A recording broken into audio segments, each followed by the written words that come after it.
Hey everyone, welcome back to my channel. If you're new here, my name is Alicia. I post new tutorials every Thursday and sometimes I get an extra one in, and this is going to be one of those extra ones. So this is kind of a last minute thing. My mother-in-law is here from Florida visiting, and she brought her cup that I made her 2 years ago. And so if you can see, there is this going on down here. She says it's from the golf cart cup holder, and it's kind of dulled out some. So I think what I'm going to do is I am going to wash this really good, give it a good sanding, and throw a coat of epoxy on here and see if I can get this baby to shine up. So figured, you know what, let's do this together and see what the end result is. So if you're interested to see how this turns out, stick around and I'm going to go ahead and get started.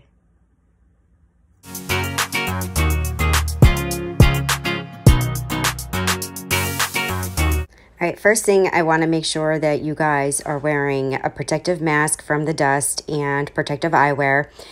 You're going to be sanding epoxy. You don't want to inhale any of that dust. So I'm starting out with a 120 sanding grit block, 120 grit sanding block. You know, strike that, reverse it. Anyway, so I am going to, my goal here with this is to take basically a very thin layer of that epoxy off. The epoxy is a little bit yellow, and that was, I think I was using Envirotex that I bought from Michael's a couple years ago when I first started doing tumblers. And so I want to get, and that really yellowed bad a lot of my cups. So I am going to take that top layer off, and hopefully, I'm hoping that that yellow comes off with it. And I'm going to just, you know, sand the entire cup, take that layer off, and make sure that black comes off the bottom, whatever that black was. I'm going to spray it down with 91% alcohol because, you know, it gets really hazy. So I want to see if I got all of the black and make sure that I got off, you know, that layer that I wanted to. So at the bottom, I noticed that there was a chip, and it was kind of like a divot. So I think this cup was dropped. I won't say that to her, but I think it was dropped because there was a crack at the bottom that I discovered later on too. So I'm going to take my Dremel tool, and I am going to pick out a 240 grit sand round. And I want to do a fine grit sandpaper on this because I'm going to very gingerly smooth these edges out. So I know it's hard to see, guys, because we're not real close, and my angle isn't the best, and I'm sorry because I'm a little out of frame. I thought I was in frame. So it didn't take much to smooth that out. And then I am going to go at the bottom. So here's another problem. When I did this cup, my turner was not level, and so it kind of bubbled down at the bottom, because that's what happens when your turner is not level. The epoxy kind of rolls down to one side or the other. And so how I'm fixing that is I put on, and I don't think I showed you that, a coarser grit sandpaper. I went back to a 120 on this Dremel, and I'm going to go around the top, and I'm basically going to just very gently shave this down until it gets to the point where that bubble is gone, because it's an epoxy bubble, so you don't have to worry about your glitter. But you do want to be ginger with this. You don't want to just take, you know, like an 80 grit and start grinding the crap out of it, because you don't want deep gouges with your sandpaper either. So I use, you know, the 120 grit, and I'm just going to go around. And this takes a little bit of time because it was kind of a big bubble, and I want to make sure that I fix this, and I want this cup to look better than before she handed it to me for sure, and even better than when I originally made this cup. So especially now that I'm using a better epoxy. So there's not much more to narrate here other than I just keep going around, and, you know, I use the Dremel, and I also just keep wiping with 91% alcohol.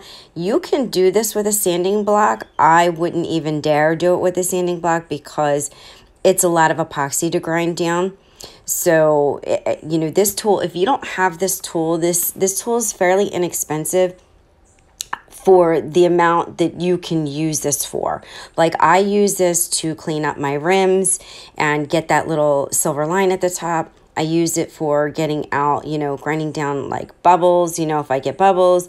I use it for, you know, stripping out. So if you have something that's wrong and you need to fix it and you need to strip out like a layer of epoxy and pull out some vinyl underneath, I use it for that. There's so many things that I use this for. So I think it's a really useful tool.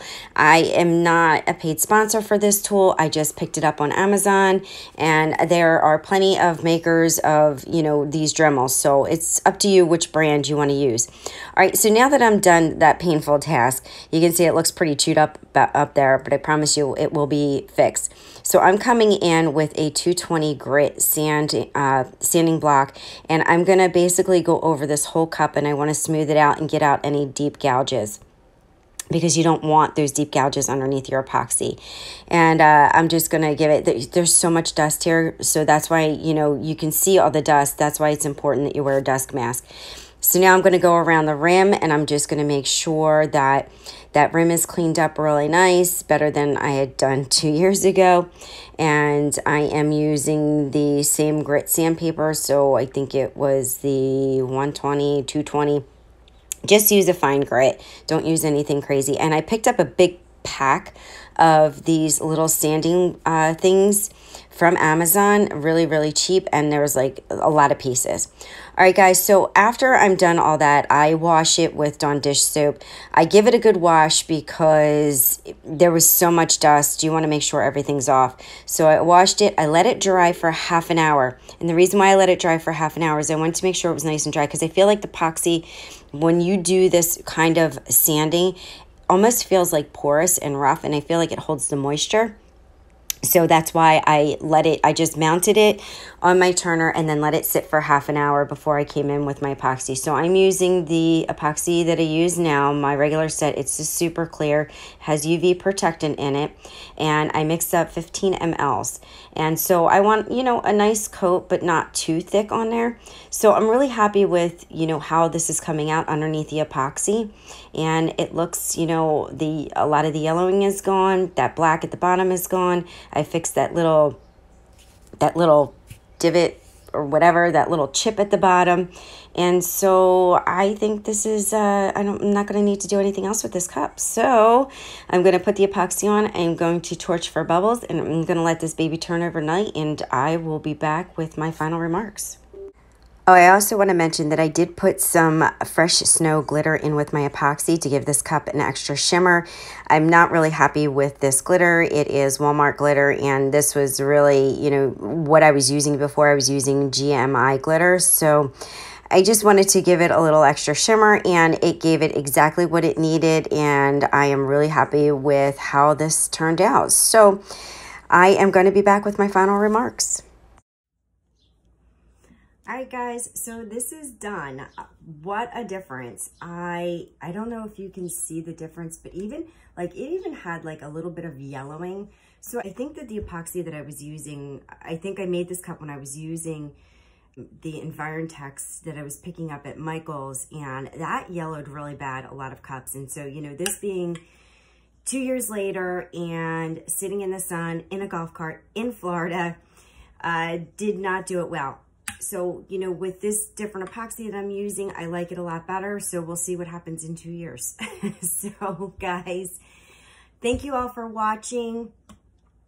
Give me a thumbs up if you like this video. Make sure you subscribe if you're not already subscribed. Share, comment. I love to hear your feedback. Make sure you check out my Facebook group, It's a Craft Thing, and my Instagram, as well as GMI's Superstars group. They have fun giveaways every Sunday, so make sure you check that out, and I will see you all in the next video. Bye, guys.